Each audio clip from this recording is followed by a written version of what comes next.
हमने ऑफिस खोल के सब किया था, तो आज वहाँ पे अपना कैंडिडेट चुन के आता ही आता था। तो जितने भी थे कार्यकर्ता जो आपने उनको प्रवेश किया था और इंटरनेशनल में, तो आज उसमें कितने बच्चे हैं, कितने हैं, सब वापस रिटर्न चले गए। किसको हम रोक नहीं सकते, किसको जाने से रोक नहीं सकते। तो आने के लिए भी तो कुछ चाहिए और जाने के लिए भी कुछ चाहिए। जाने के लिए बहुत वजह थे।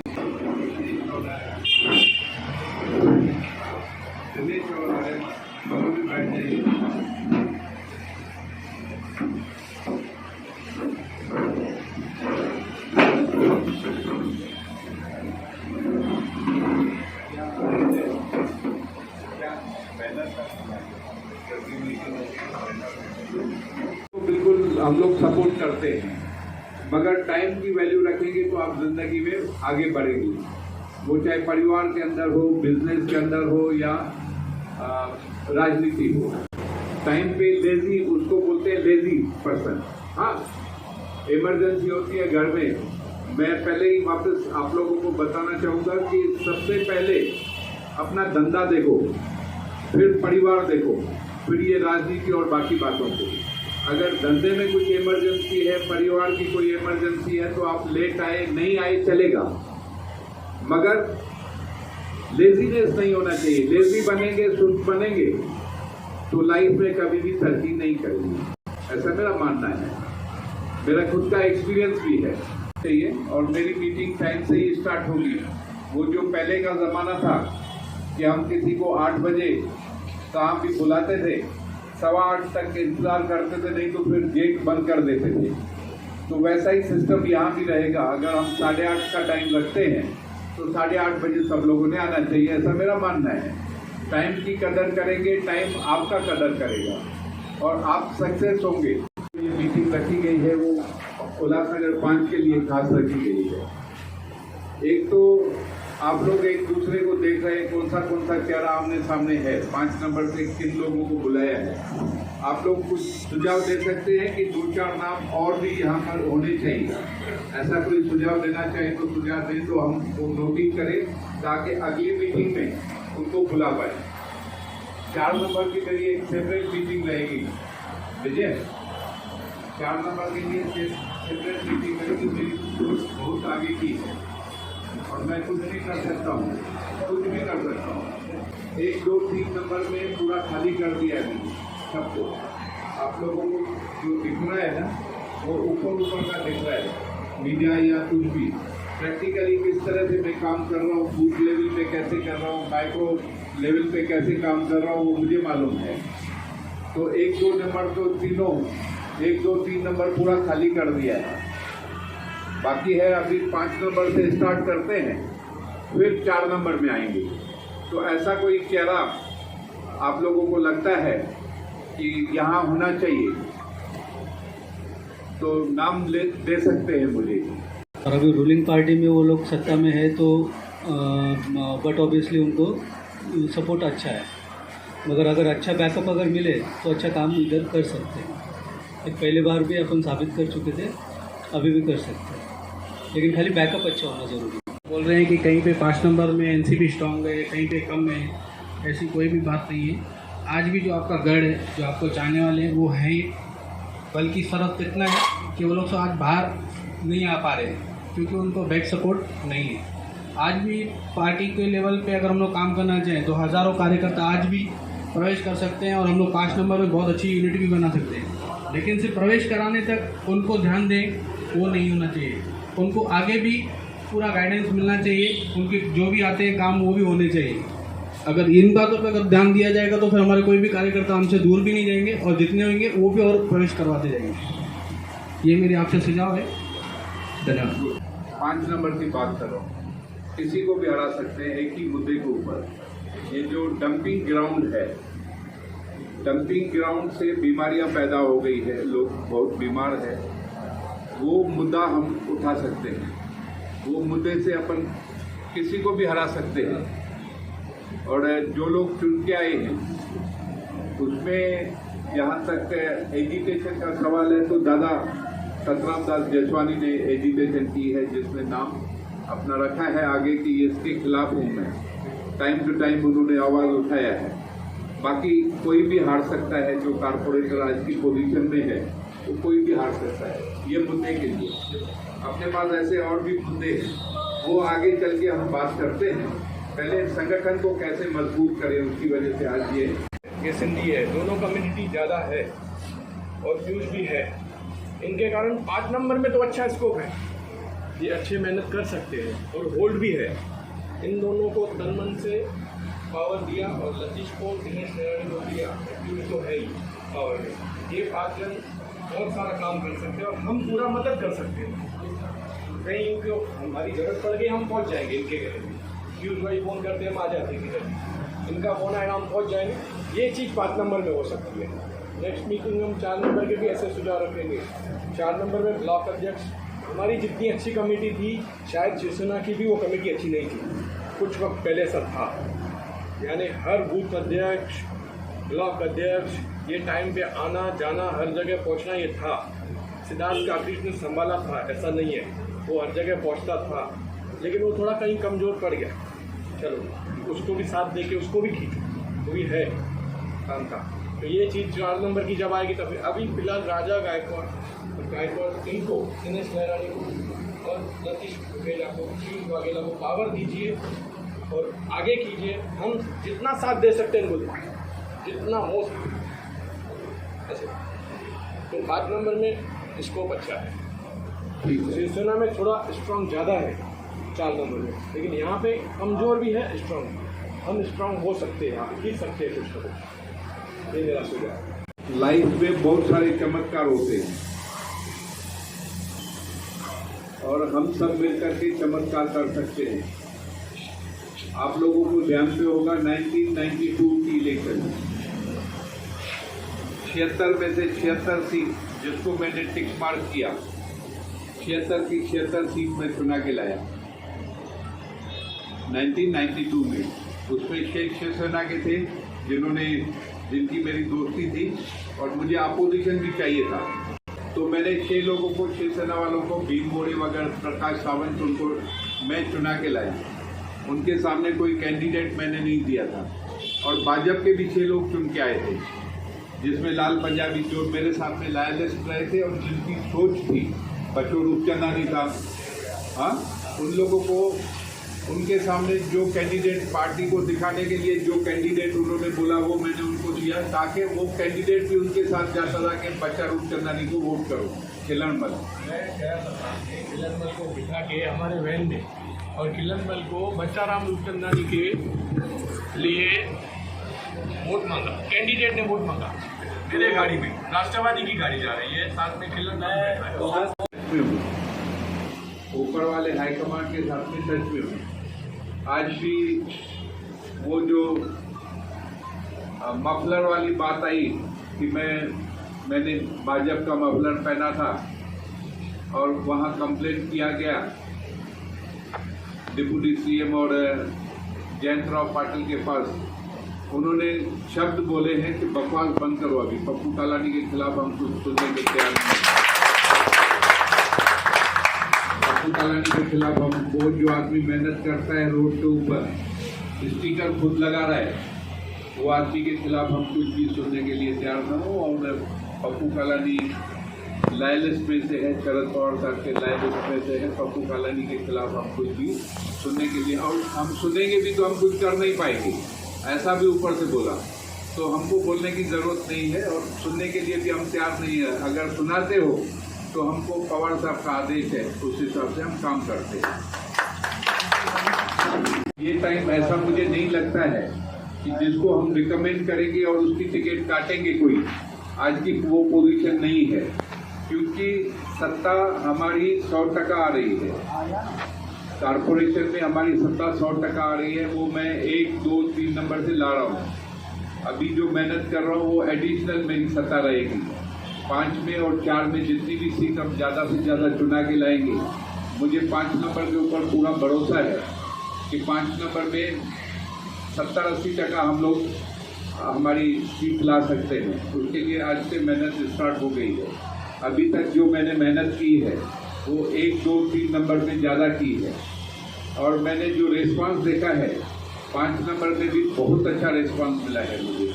इवन 4 नंबर में मैं जब भी कोडारे जी के वार्ड में जाता हूँ या अरुण आशान के वार्ड में जाता हूँ या किसी और शिवसेना के वार्ड में जाता हूँ, वहाँ भी मुझे बहुत अच्छा रिस्पांस मिलता है। उसको अपन इनकरेज करना है, मगर आज सब्जेक्ट 4 नंबर का नहीं है। 10-15-20 विजिट की होगी, रिस्पांस बहुत है। बाकी जगह मैं ज़्यादा गया नहीं हूँ, जाऊँगा तो वहाँ भी रिस्पांस मिलेगा, ऐसा मुझे उम्मीद है।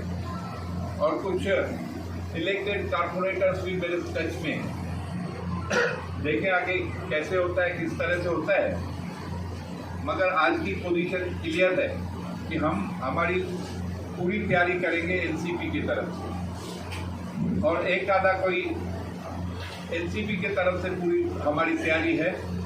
हम लोग हमारे कैंडिडेट फाइनल करते जाएंगे, क्योंकि शिवसेना और महायुति का जैसे कांग्रेस और शिवसेना के साथ में भी जाने की जहाँ तक बात है, तो अभी तक कोई रिस्पांस नहीं है वहाँ से, और हम लोग कमज़ोर है नहीं। रिस्पांस नहीं है तो ख़त्म हो गई बात। हम लोग बिल्कुल कमज़ोर नहीं है, पूरी तरह से हम ताकत में आए हैं और ताकत में रहेंगे। तो मेरा यही कहना है कि मेहनत हम सब साथ में करेंगे तो सत्ता आपके हाथ में है। सत्ता से हम कुछ भी कर सकते हैं, आपकी आइडियाज़ को हम डेवलप कर सकते हैं। शहर का मैंने जैसे बताया किस तरह से डेवलपमेंट करना है। अभी मैं आप लोगों को थोड़ा सा उदाहरण दूँ।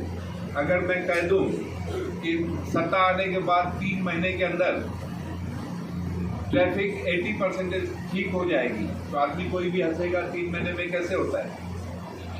यहाँ किसी की नज़र ही नहीं है। लोगों को यही लगता है कि बस जो चल रहा है। 100 नियरली 200 ऐसे रोड है शहर के अंदर जिसपे ट्रैफिक नहीं है, रोड है, क्योंकि खड्डे खुड्डे है। कोई भी ऑटो रिक्शा वाला या मोटरसाइकिल वाला वहाँ से डाइवर्ट करने के लिए तैयार नहीं है। तो ऐसे भी रोड बहुत सारे हैं जिसको डेवलप करना बहुत इजी है। और जो हमारे आज के एग्जिस्टिंग रोड्स हैं उसकी अगर लेवल बना दी, उसमें जो ट्रैफिक रुकती है, कहीं स्पीड ब्रेकर है, कहीं खड्डा है, कहीं क्या है, तो स्पीड पकड़ नहीं सकते। ये 2 आइटम भी कर दिया ना तो मामला ख़त्म हो जाता है। 80% 70% ट्रैफिक का प्रॉब्लम सॉल्व हो जाता है। आप काम नहीं कर पाओगे। छोटी छोटी बारीकी बातें हैं जिसको आपको ध्यान देना चाहिए। सबसे पहला समय की बात है। मैं 2-3 विषय के ऊपर सिर्फ ज्यादा टाइम नहीं लूंगा। समय देना बहुत जरूरी है। समय कहां देना है? जहां आप रहते हो वहां, जिस बूथ में आप रहते हो, जिस वार्ड में आप रहते हो, अगर आपने वहां के एक आदमी, एक पदाधिकारी अगर 100 आदमी जोड़ सके, पूरे वार्ड की बता रहा हूं, अभी पैनल हो गया है 3 का, तकरीबन 15 से 18,000 वोटर्स है। आप पर्सनली अगर एक वार्ड के अंदर हमारे पदाधिकारी हम पकड़े तो तकरीबन 100-150 पदाधिकारी निकलेंगे, बूथ लेवल से लेकर वार्ड लेवल तक। अगर पर्सनली एक आदमी 100 आदमी को जोड़ता है तो तकरीबन 1,500 से 2,000 लोग आप जोड़ सकते हैं सब मिलकर। आप वोटिंग का अंदाज लगा लीजिए, 15,000 में कितना % वोटिंग होता है? तकरीबन 50 से 60, उसके ऊपर वोटिंग होता नहीं। मतलब 15,000 में 7,500 वोटिंग होगा या 8,500 वोटिंग होगा। अगर हमारी तैयारी 4-4,500 के ऊपर जाती है तो हमारी सीटों को रुका नहीं सकता, हम जीत जाएंगे। लेकिन वो जीतेगा कब? जब हम वो बारीकी बातों पे ध्यान देंगे। मैं रहता हूँ 1 नंबर पे और मैं आके 5 नंबर पे गिनता हूँ कि मेरे यहाँ 200 लोग हैं, उससे चलेगा नहीं। आप अपने वार्ड में लोग जोड़िए और रिकॉर्ड में जोड़िए, उनके मोबाइल नंबर, उनकी हॉबीज, उनके काम करने का तरीका, उनके सामाजिक गुण, ये सब आपको मालूम होने चाहिए कि इस आदमी की क्या क्वालिटी है, ये किसमें इंटरेस्ट रखता है। आपको उस तरीके से उसके साथ जाना पड़ेगा। लेकिन ये सब आपको करना पड़ेगा। आपको पक्ष के लिए समय देना पड़ेगा, लोगों के बीच जाना पड़ेगा, आपको लोग जोड़ने पड़ेंगे, क्योंकि जो अकेला रहेगा वो अकेला ही रह जाएगा। आपको लोग जोड़ने पड़ेंगे, लोग जोड़ने के बाद ही हम पार्टी को मजबूत कर सकते हैं। और आने वाला चैलेंज जो है वो 4 नंबर 5 नंबर को मजबूत करना है। नगर पालिका में सत्ता हमारी जरूर आ रही है, लेकिन जैसे साहब ने बताया कि 76 में से सिर्फ 6 शिवसेना के और 6 बीजेपी के नगर सेवक आए, बाकी सब पप्पू कॉलोनी के समर्थक आए। तो वो नौबत हमको वापस इस उल्लासनगर में लानी चाहिए। जो भी बातें अभी यहाँ सुनी कि पक्ष को कैसे मजबूत करना है, बैकिंग चाहिए, चाहे वो सरकारी हो, पार्टी का हो, निजी बैकिंग हो, तो मैं आपको सबको आश्वस्त करना चाहता हूं कि जहां पप्पू कॉलोनी जी है आपको सारा बैकिंग मिलेगा, चाहे वो नगर पालिका से हो या राज्य सरकार से हो। आप कहीं भी विचलित होने की जरूरत नहीं है, आप अपना काम शुरू कीजिए। लेकिन एक बात को ध्यान रखना है कि साहब ने जैसे 1, 2, 3 के अंदर तैयारी की है, ये सिर्फ भाषणों में नहीं है। आप 1, 2, 3 का आज सर्वे कीजिए, किसी को बताइए मत, आप घूमिए, आपको पता चलेगा कि 1, 2, 3 के अंदर पप्पू कॉलोनी जी ने राष्ट्रवादी को जो एकदम ऊपर लाके रखा है। और वहां से ये बात उठी है, हम लोगों ने साहब को बोला है कि साहब 1, 2, 3 तो आपने बहुत अच्छा तरह किया है, लेकिन 4 और 5 को भी 1, 2, 3 जैसा बनाना है। इस बात के ऊपर हमने ध्यान दिया और आज पहली बैठक मुझे लगता है कि आज शुरुआत हुई है, ये बहुत ही अच्छी बात है। वार्ड लेवल के अंदर आपने ये शुरुआत करनी चाहिए। वार्ड मेंबर हो गए, बूथ मेंबर हो गए, आपके पन्ना प्रमुख हो गए। एक पार्टी ने बहुत अच्छा प्रोग्राम बनाया है। अगर आपको कुछ भी नहीं आता है, सिर्फ आप पार्टी के बोलने के प्रोग्राम को फॉलो कीजिए। खास करके मैं आज आम बताता हूँ, बैनरबाजी पे बहुत सारी पॉलिटिक्स चलती है। इसका हटा दो, इसका नीचे करो, इसका ऊपर करो, इसने बोला, इसने किया, या किसी का समझो इन्होंने बनाया, मेरा नीचे आ गया तो मेरा उनको फोन चले जाता, अरे ये क्या कर रहा है तू।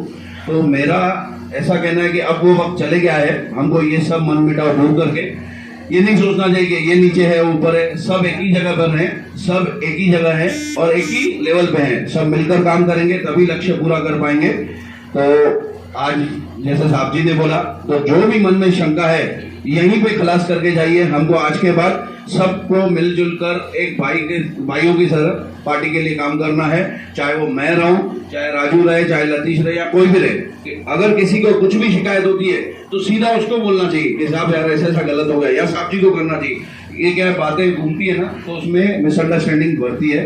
बस मेरा यही है। और साहब जो बैनर्स वगैरह लगते हैं उसके लिए भी एक पैटर्न बनाना चाहिए सीनियरिटी के हिसाब से। एक वो बन जाएगा ना तो शायद ये प्रॉब्लम हट जाएगी। एक अपना पर्सनल टच बनाइए।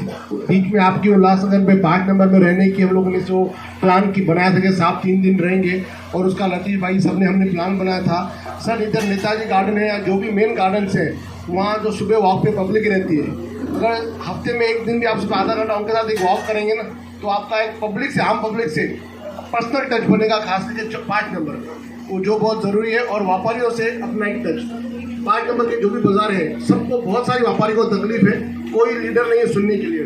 फिलहाल आज जो पोजीशन है, हफ्ते में 15 दिन में, महीने में एक बार भी आप बाजार में चक्कर मारेंगे, व्यापारी से मिलेंगे, तो उनको एक अपना लगता है अपनापन, यार कोई हमारा लीडर आ गया मार्केट में, कुछ व्यापार होगा कुछ।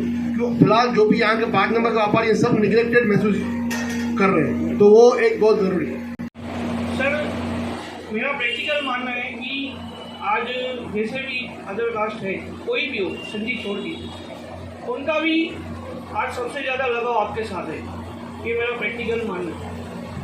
चाहे वो बोराड़े जी का वार्ड हो, अरुण आशान जी का वार्ड हो, या हमारे आसेला गाँव है, मानेला गाँव है, भले वो हमारे कॉन्स्टिट्यूंसी क्षेत्र में नहीं आते, बट उनका लगाव आज भी आपसे ज़्यादा है। सर सिर्फ मेरा यही कहना है कि यहाँ पे जो बोलते हैं कि ताकत ताकत ताकत, मेरा मानना है सर आप कोई भी 4 और 5 नंबर में जो आपके नज़र में सही हो, आप किसकी भी मत सुनो, जैसा आपको सही लगे, जो आपके नज़र में सही हो, उनकी एक 5-6 जन की कमेटी तैयार करके उनको 4-5 नंबर में, वो सिर्फ आपके टच में रहे, उनको कुछ प्रॉब्लम होता है तो वो स्पॉट पे वो पहुँचे और वो आपसे कांटेक्ट करें। आज 4-5 नंबर में सर इतने कार्यकर्ता है, जरूरी नहीं है कि आप सबके टाइम दे पाए और सबसे आप मिल सकें और सबके सॉल्यूशन में आप वहाँ पे पहुँच सको।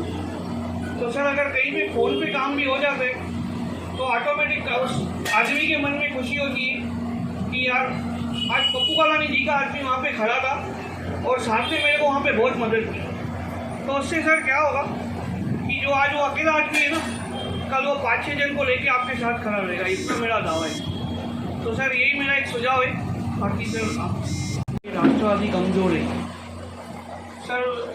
मैं मेरा प्रैक्टिकल बताता हूँ। आज मैं भी गाड़ी चलाता हूँ, मेरे गाड़ी में भी बहुत सारे किस्म के लोग बैठते हैं, बट मेरे प्रैक्टिकल में से कहीं पर भी मुझे सर नज़र नहीं आ रहा है कि 4 और 5 नंबर में राष्ट्रवादी वीक है। उनको वीक किया जा रहा है, उनको वीक किया जा रहा है। वो हमारी ताकत देख के आपस में झगड़े बिछा के उनको वीक करने की पूरी कोशिश की जा रही है। सभी सम्माननीय पदाधिकारी और मेरे साथियों, आज यहाँ पर 5 नंबर में संगठन किस तरह से बढ़ाया जाए, इस सिलसिले में एक विचार मंथन बैठक का आयोजन हुआ है। करीबन आधे पौने घंटे से यहाँ पर सुन रहा था कि क्या समस्या है। यहाँ पर संगठन का इशू है, कुछ लोगों का कहना है बैकअप नहीं है, किसी का कहना है कि आपसी मतभेद है। इशू बहुत सारे हो सकते हैं, लेकिन इसका एक ही सॉल्यूशन है कि आज हमारे बीच में पप्पू कालानी है। मतभेद की अगर बात करें तो हम अगर एक परिवार में 4 भाई और हमारे पिताजी हैं, तो हमारे पिताजी जो होते हैं कुटुंब प्रमुख है, और 4 भाइयों में भी आपसी मतभेद हो सकते हैं, लेकिन वो परिवार कभी अलग नहीं होता है। बरोबर है ना? उसी तरह राष्ट्रवादी कांग्रेस पार्टी हमारा एक परिवार है और पप्पू कालानी उसके हमारे कुटुंब प्रमुख है। तो हमको उनके आदेशों के अनुसार काम करना है और आपसी मतभेदों को छोड़ना है। दूसरी बात, जो इश्यूज है, हम कह रहे हैं कि हमें बैकअप नहीं है या कोई चीजें वर्कआउट नहीं हो रही है। साहब ने बताया था कि what we think we become, जो हम सोचते हैं वो बनते हैं। तो हम यहाँ पर जितने भी लोग बैठे हुए हैं, पहले हमें सोचना है कि क्या मुझे चुनाव लड़ना है। पहला हमारी सोच को परखो, पहला सोचो कि क्या मुझे चुनाव लड़ना है, क्या मुझे मेरे प्रतिद्वंदी को हराकर नगर सेवक बनना है। पहले अपना माइंड बनाइए। अगर हम हमारा माइंड बनाएंगे तो डेफिनेटली हमको पप्पू साहब भी समर्थन करेंगे। लेकिन उनकी चाह है कि यहाँ पर आए कुछ करें, और वो कैंडिडेट की अगर चाह नहीं है तो फिर वो उसमें बदलाव कैसे होगा उस वार्ड में। तो पहले आप आपकी राय बनाइए कि मुझे चुनाव लड़ना है और मुझे जीतना है। उसके बाद आपके वार्ड में जो भी छोटी छोटी समस्या है उसको एड्रेस कीजिए। वैसे एडमिनिस्ट्रेटर बैठा है, कोई नगर सेवक के तो वैसे भी पावर नहीं है, तो उस वार्ड में सफाई से लेकर जो भी इश्यूज है उसको एड्रेस कीजिए। आपको एडमिनिस्ट्रेटर सपोर्ट करेगा। यहाँ पर साहब बैठे हैं, यहाँ पर पूरी टीम है, जो भी उस वार्ड की जितनी भी समस्या है, चाहे मुकदम से आप नंबर ले लीजिए, एसआई होगा, सीएसआई होगा, हायरार्की के सारे नंबर लीजिए और उस हर समस्या को सुलझाने का प्रयास कीजिए। लोग आपसे जुड़ते रहेंगे। उसके बाद में जो भी वोटिंग लिस्ट है, आपको अभी सूचना दी जाएगी। वोटिंग लिस्ट पे आपको काम करना है, आपको बूथ वाइज काम करना है। आपको ये सारी चीजें अगर आप धीरे धीरे करते जाओगे तो डेफिनेटली चेंजेस होंगे। साहब, मैं आज आपको बता दूं सबको कि आज 5 नंबर के लिए ये कयामत वाली रात है आज। और दिनेश भाई, आपने बैनर और इसकी फ़ोटो की बात की, तो प्रोटोकॉल बना हुआ है, वहाँ पे आदमी आके जाके चेंजेस करेगा और वहाँ पे चेंजेस होती है। और साहब, यहाँ कालानी परिवार कोई भी उल्लासनगर 5 में आता है तो सबका फ़र्ज बनता है सबको कांटेक्ट करने का, कि खाली राजनीति फ़ोटो की और पेपर में फ़ोटो के छपने की नहीं होनी चाहिए। ठीक है? और हमने जो सर डिजिटल घड़ी बनाई है, मैंने 10 बड़ी बनाई है। यहाँ के जो नगर सेवक हैं, अपने को जो बाप समझते हैं, वो हमारी घड़ी के नीचे फ़ोटो निकाल के ऊपर भेजते हैं कि हम घड़ी के नीचे काम करके ये कर रहे हैं। वो लेटर भी मैंने ऊपर लिखा है कि घड़ी किसने लगाई है और घड़ी का काम किसने चालू किया है और ये जो स्टिकर का काम किसने चालू किया है। सब आज आयुष्मान की मेरे को कॉल आया था कि आपने 20 घड़ी लगाई है, 30 बाकी है। तो मेरा मानना ये है सर, मुझे उन लोगों को घड़ी लगानी है गाड़ी पे जो 1 से 5 नंबर तक करीबन दिन में 2 या 3 बार आते जाते रहे। मुझे उल्लास स्टेशन पे गाड़ी खड़ी करने वाले को घड़ी नहीं लगानी है, क्योंकि वो रात भर उदी गाड़ी खड़ी रहेगी पार्किंग में। मुझे उन व्यापारियों को लगाना है जो हर व्यापारी हर दुकान के आमने सामने जाएगा तो उसको घड़ी नजर आएगी। मुझे एक दिन सर ज़्यादा लगेगा, लेकिन वो मेरी 50 ही घड़ी बारंबार आधे घंटे में दिखती रहेगी। जैसे आज तक में कैसे हेडलाइन दिखती रहती है, वैसे भी घड़ियाल आपको सर दिखेगा भी। और सर एक बात मैं बोलता हूँ, ये आज 5 नंबर के लिए अब आप आए, आप यहाँ से स्टार्ट की है, मनमुटाव सर, मनमुटाव पैदा करने वाले हैं, लेकिन हम मनमुटाव में हमको भी कुछ ना कुछ कोई ना कोई बोलता है, लेकिन हम भरोसा नहीं करते। भरोसा किस पे? हमने कालानी परिवार पे रखा है और आगे भी रखेंगे sir. Party not for sale मुझे बोला जाता है और मैं नॉट फॉर सेल रहूंगा। पद चाहे मुझे, पद चाहे मिले चाहे नहीं मिले, कुछ नहीं मिले, ये बाप जी का ऊपर हाथ रहे, यही मेरे लिए पद है, बाकी कुछ नहीं है मेरे लिए। और 5 नंबर के लिए जितनी भी ताकत से हम सर करेंगे चुनाव, ये जो भी सीटें हैं ये आपके आशीर्वाद से सब चुने हुए हैं। ये कहाँ से निकले हैं? गदर पिक्चर देखिए ना सर, कि वो सनी देओल बोलता है तो आप निकले कहाँ से हो? हिंदुस्तान से ही ना, तो ये भी निकले तो कालानी परिवार से ही है ना सर। जो भी आज चुने हुए हैं उल्लासनगर 5 में कहाँ से निकले? आपके आशीर्वाद से ही निकले ना, चाहे इंटरनल चाहे कुछ भी सर। सर आपस में सब झगड़ा या कुछ भी मनमुटाव आज यहाँ पे समाप्त करते हैं, कोई भी चीज का। रही बात दिनेश भाई बैनर की, तो प्रोटोकॉल के हिसाब से सुंदर भाई ने प्रोटोकॉल बनाया हुआ है, वो प्रोटोकॉल फॉलो होगा, बाकी खत्म। बाकी नीचे ऊपर कोई भी है, मैं तो बोलता हूँ, सबको बोलता हूँ, मेरा फोटो लगाया ही नहीं करो, बाकी लगाया करो। मैं आपको बोल रहा हूँ, हाँ। मैंने आज तक शिवसेना के 4 नगर सेवक हमारे संपर्क में, गठबंधन नहीं हुआ, होगा या नहीं होगा वो बात की बात है, वो साफ निर्णय लेंगे। पर 4 नगर सेवक हमने कल भी सोच लिया, तो कल भी आदरणीय पप्पू कलानी की अध्यक्षता में और पंचम कलानी की अध्यक्षता में 4 नगर सेवक शिवसेना छोड़कर राष्ट्रवादी कांग्रेस पार्टी में। तो हमको इसके लिए माहौल की निर्मित करनी पड़ेगी, माहौल बनाना पड़ेगा। माहौल किस तरीके से? जयंत पाटिल जी, हमारे जितेंद्र आवाड़ जी, आनंद प्रांत जी एक बैठक लगाई, उस बैठक में पंचम कलानी जी गए, पार्टी की एक चिंतन बैठक लगाई कि थाना में क्या चल रहा है। तो थाना में उन्होंने कहा कि एक ही ऐसा शहर है जहां पर राष्ट्रवादी की इनकमिंग है, वो है उल्लासनगर। बाकी थाना के अंदर मुंद्रा में होगा, कलवा में होगा, पर सबसे ज्यादा नगर सेवक कोई पक्ष छोड़कर किसी पक्ष में जा रहे हैं तो उल्लासनगर शहर, क्योंकि वहां पर पप्पू कलानी बैठा हुआ। हम लोगों को शर्म आती है कि हमारे खंडारी जी ने बताया कि 75 साल की उम्र में, 75 साल की उम्र में यह योद्धा गली गली घूम रहा है, क्योंकि पवार साहब के जड़ों को मजबूत करना है। हम लोगों को वापस सत्ता में पहुंचना है। पिछले टाइम हम सत्ता में तो बैठ गए, हमारी कुछ मजबूरियां थी।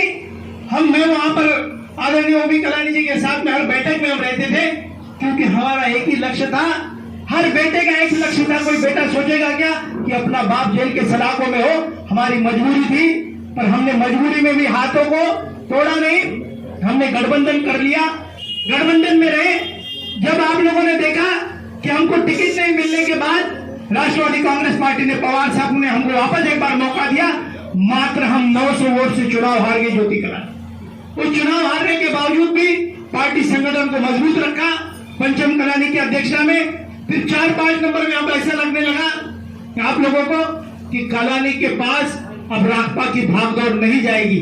रोशन बार बार पूछता था, दिनेश सहरानी को भी लगता होगा, बाकी के आला नेताओं को भी हमारे यहाँ लगता था कि क्या हुआ, पप्पू कलानी ने ऐसा चमत्कार कर दिया जो राकपा का बादशाह कहलाता था। कहा ने तो कहा, पार्टी ने उसको बोला शांत रहो, जो सत्ता दिलाएगा उसके पास लाएंगे। साहब ने बताया कि किसी को जयंत पाटिल साहब के पास जाना होगा, कोई दादा के पास जाता होगा।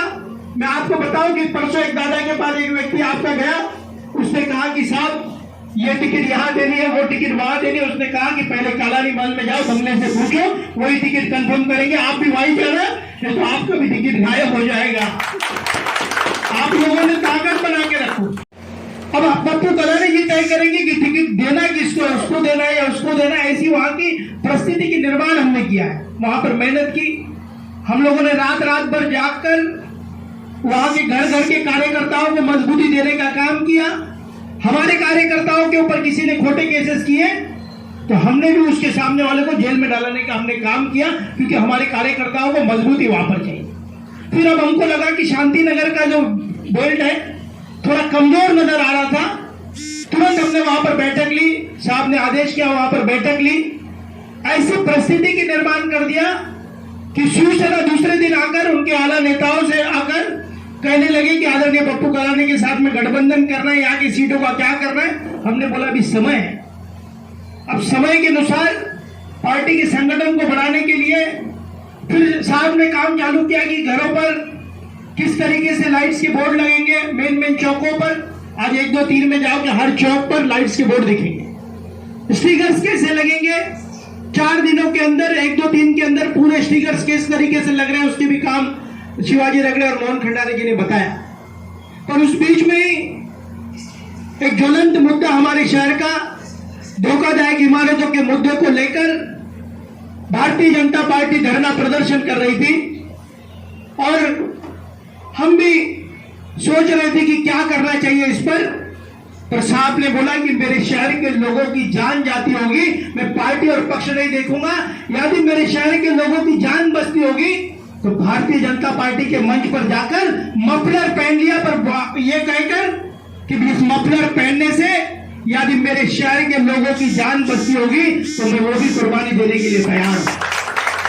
फिर वहां से पत्रकारों के फोन आना चालू है कि क्या हो रहा है, आदरणीय पप्पू कलानी जी भाजपा में जाएंगे क्या। मैंने उनको एक छोटी सी बात बताई कि साहब जब जेल के सलाखों में थे, यरोड़ा जेल में आदरणीय ओमी कलानी जी और मैं मिलने गए और साहब को कहा कि साहब राज्य की सरकार अब हमारी नहीं है, राज्य की सरकार भारतीय जनता पार्टी की है, कुछ समझौता करना पड़ेगा, हमको उनके साथ में हाथ मिलाना पड़ेगा।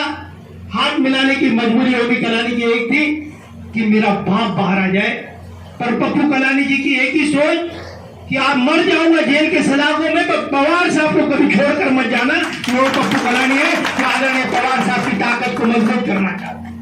पर आज परिस्थिति की ऐसी निर्माण किया है, साहब ने कहा कि आज 5 नंबर में बैठक है, हमारे कामले जी ने कहा कि 4 नंबर में हम बहुत कमजोर है। साहब हकीकत है, हम वाकई में बहुत कमजोर है।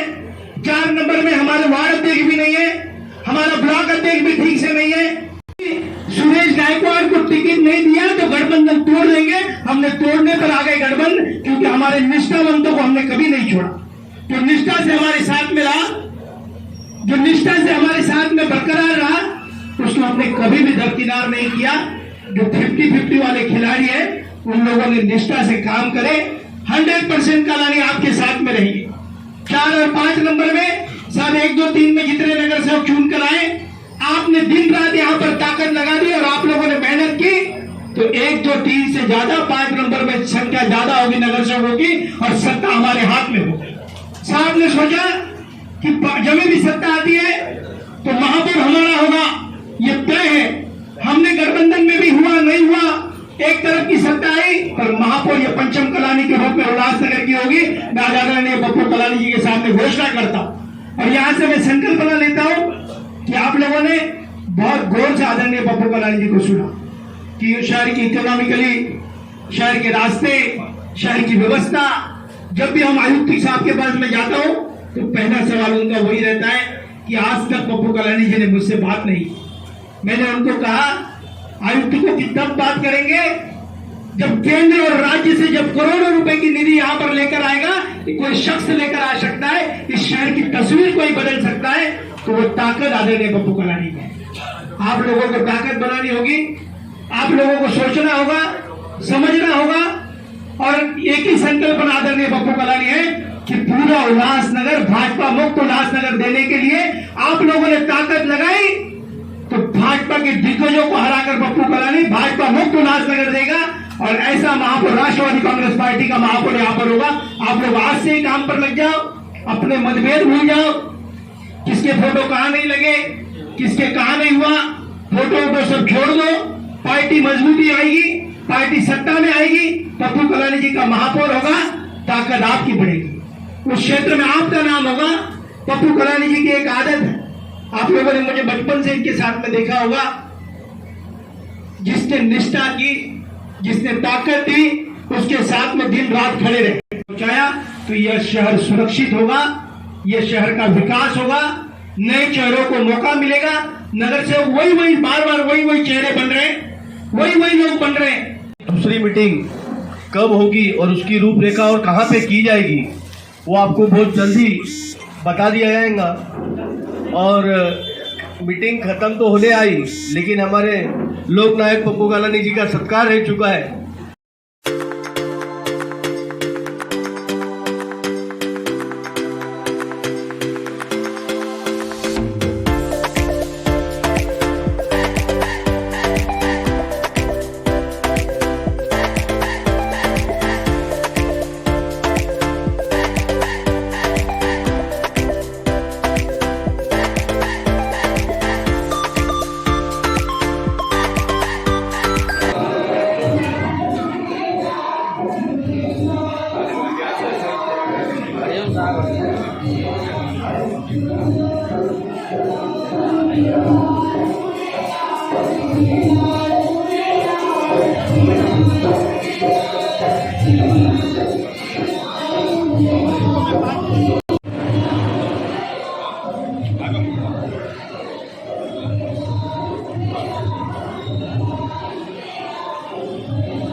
बोलो वसण गोड की जय, शहनशाह पातशाह साहिब की जय, बोल पिता साईं आत्माराम साहिब की जय, बाबा साईं ब्रह्मानंद साहिब की जय, साईं गुरुग्रास साहिब की, आयो लाल कयो झूलेलाल।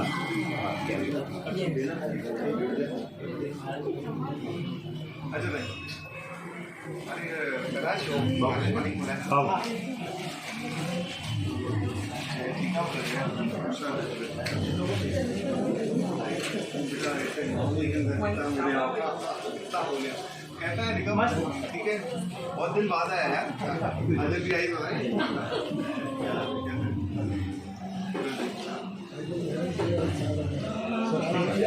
कार्ड पूछिए और मेनू खा के नहीं हो रखिए आपको।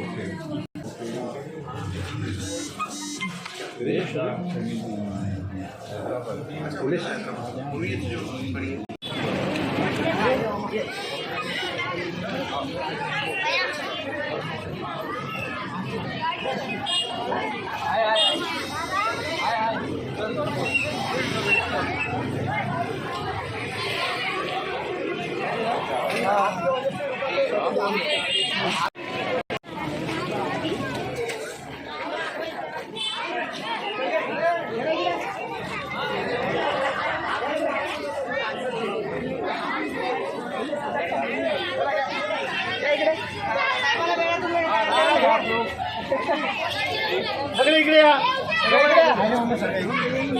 लावू दे थांब राहू दे लावू नको खोलीमध्ये हे अशी या नाही म्हणे फोटो काढायला कोण आहे ठीक आहे।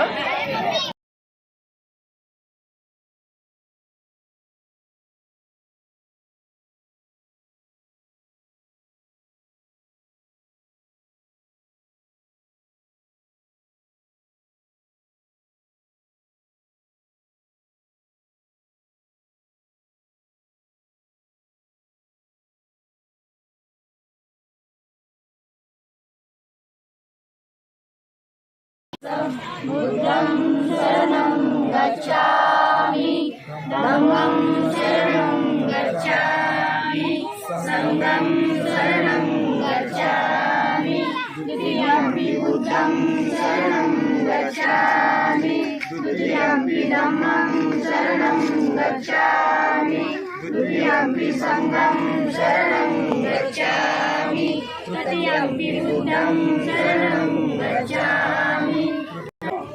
त्याचप्रमाणे आदरणीय आदरणीय पप्पूजी कलानी साहेबांना मी विनंती करतो की 1 मेणबत्ती प्रज्वलित करावी। त्याचप्रमाणे आदरणीय शिवाजी रगडे साहेब यांना विनंती करेन की आपणही प्रज्वलित करावी। त्यानंतर आदरणीय आनंद शिंदे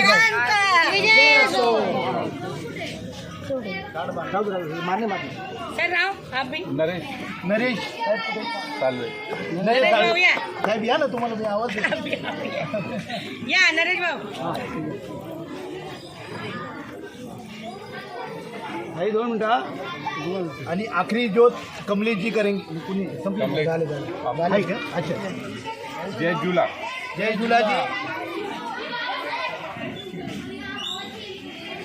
आई 5 मिनटं शॉर्टकटमध्ये वन करायचं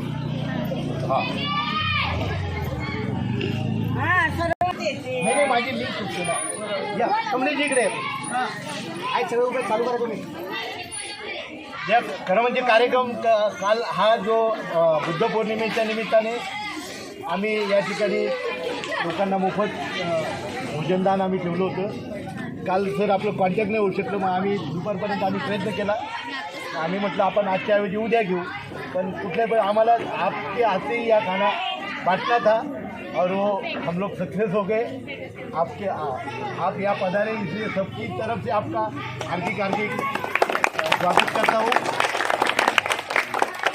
मैं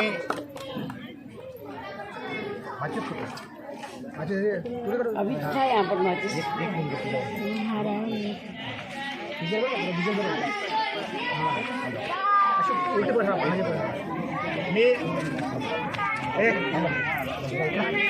आदरणीय प्रफुल्ल कलानी साहब को विनंती करता हूँ कि आप भगवान बुद्ध को पुष्पार्पण करें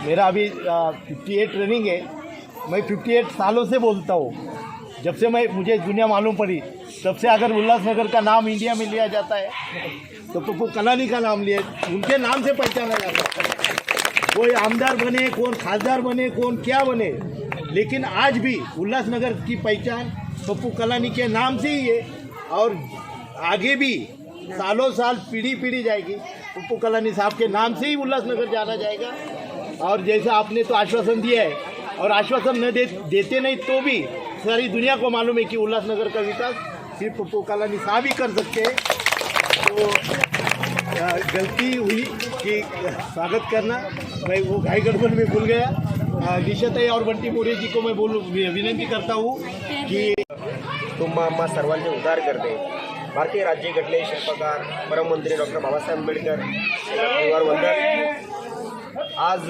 बौद्ध जयंती निमित्त आज कार्यक्रम इथे आयोजित करण्यात आहे निशाताई व त्याच्या सहकाऱ्यांच्या वतीने आणि बंटी मोरे वगैरे सर्व सहकाऱ्यांच्या वतीने तर ह्या कार्यक्रमाला इथे आपल्या शहराचे माजी आमदार लोकनेते आदरणीय पप्पू कलानी साहेब उपस्थित झालेले आहेत कलानी परिवाराच्या वतीने राष्ट्रवादी काँग्रेस पार्टीच्या वतीने तुम्हा सर्वांना बुद्ध जयंती हार्दिक शुभेच्छा खरं तर बुद्धांनी ह्या जगाला शांतीय संदेश देणारा आहे त्यांनी जातपात न मानता एक समानतेचा संदेश भगवान बुद्धांनी दिलेला आहे आणि त्याचेच अनुकरून पुढे डॉक्टर बाबासाहेब आंबेडकरांनी करून आपल्याला असा हा पवित्र धम्म बाबासाहेबांनी दिलेला आहे आणि त्यामुळेच आपल्या जीवनामध्ये आमूलाग्र बदल घडलेले आहेत खरं तर आज आम्हाला इथे तुम्ही बोलून जे सन्मानित केलेलं आहे त्याबद्दल खूप आभारी आहोत पप्पू कलानी साहेब देखील महापुरुषांच्या तत्वावरती त्याचं आचरण करून समाजामध्ये एक समानता प्रस्थापित करण्याचा प्रयत्न करतात त्यांच्या नजरेमध्ये कुठला जातपात धर्म प्रांत भाषा भेद कधीच मानलेला नाही सर्वांना सामावून घेणारे पप्पू कलानी आहेत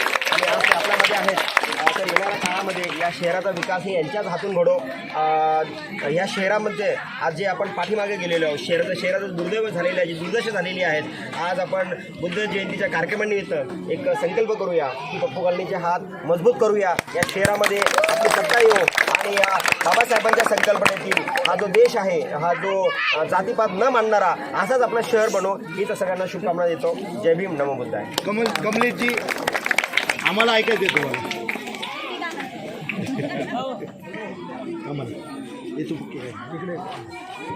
आज बौद्ध जयंती के उपलक्ष्य पर आदरणीय पप्पू कलानी जी सभी जाति धर्म को साथ में लेकर चलने वाले और हमारी ताई निशा भगत ताई उस दिन भी चोपड़ा कोर्ट के कार्यक्रम में पप्पू कलानी जी के आदेशों पर मैंने वहाँ पर घोषणा की थी कि इस आने वाले महानगर पालिका के चुनाव में पप्पू कलानी जी की सोच है कि क्रीड़ा से लेकर क्रीड़ा के अंदर जो खेल के मैदानों में खिलाड़ी हैं उनको भी एक प्रतिनिधित्व मिलना चाहिए वैसे ही साहित्य के अनुसार चलने वाले और हमको अभिमान है कि महाराष्ट्र की सुप्रसिद्ध गायिका निशा भगत जी हमारे साथ में हैं और पप्पू कलानी जी हरदम बहुजनों की आवाज़ बनकर पहला महाराष्ट्र में आमदार बने थे जो सिंधी समाज पर होकर रिपब्लिकन पार्टी ऑफ इंडिया के रामदास अठौले जी के हाथों को मजबूत करने के लिए आप सभी लोगों ने पप्पू कलानी जी को सदन में भेजा और आज इस बुद्ध जयंती के उपलक्ष्य पर आप सभी लोगों ने आमंत्रित किया पप्पू कलानी जी। हमारे पगारे जी ने बताया कि जब जब भी आवाज़ हमने दी है पप्पू कलानी वहाँ पर उपस्थित रहे। आवाज़ नहीं, आप जब जब भी बुलाओगे, रात हो या दिन हो, पप्पू कलानी आपकी सेवा के लिए हाजिर हो जाएंगे। और पगारे जी ने बताया कि इस बार की जो सत्ता है वो पूर्ण रूप से आदरणीय पप्पू कलानी जी के हाथों में होनी चाहिए। डॉक्टर बाबा साहब अम्बेडकर जी के विचार, दोनों का भी महाराज साहू फुले अम्बेडकर जी के विचार इस उल्लासनगर के अंदर, इस सदन के अंदर गूंजने चाहिए। पप्पू कलानी जी की सोच है कि ऐसे हमारे बहुजनों के अंदर काम करने वाले अनेक नेतागण, चोपड़ा कोट हो गया, भीमनगर हो गया, हमारे अनेक साथियों के साथ में मिलकर निशा भगत जी को भी प्रतिनिधित्व मिलना चाहिए। पप्पू कलानी जी की सोच को साकार करने के लिए, डॉक्टर बाबा साहब अम्बेडकर जी के विचारों को साकार करने के लिए आज मैं बुद्ध जयंती की और बाबा साहब अम्बेडकर जी के आज फूल अर्पण करने के लिए पप्पू कलानी जी यहाँ पर उपस्थित रहे। आप लोगों ने आमंत्रित किया, इसलिए मैं आदरणीय पप्पू कलानी जी की तरफ से आपका लाख लाख करोड़ करोड़ बधाइयाँ भी देता हूँ। और इस बुद्ध जयंती का मेरे कार्य विश्व